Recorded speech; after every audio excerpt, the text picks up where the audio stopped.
How to fix the last spell is crashing. First, you want to go to your library and right click on the game and open up the properties window. And in the general tab, you want to add -dx11 to the launch options. And then go to installed files and verify the integrity of game files. And once this process is completed, you can close Steam. And the next step is to check if you have the latest GPU driver updates. If you're running NVIDIA, you can use the NVIDIA app to download the latest available drivers and install them. And if you're running AMD, you can download and install the AMD software to get the updates.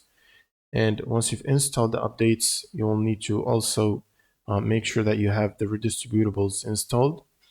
To do that, you'll simply need to search for redist, click on the first link, and from the second table here, you will need to download and install the 86 and the 64 installers by clicking them individually.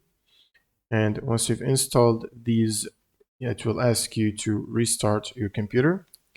Now, right after the restart, you will also need to run Steam as admin before opening the game. Just right click on Steam and run as admin.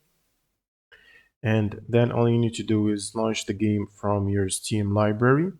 This should fix the crash problem. If you have any questions, leave them in the comments below, and see you on the next one.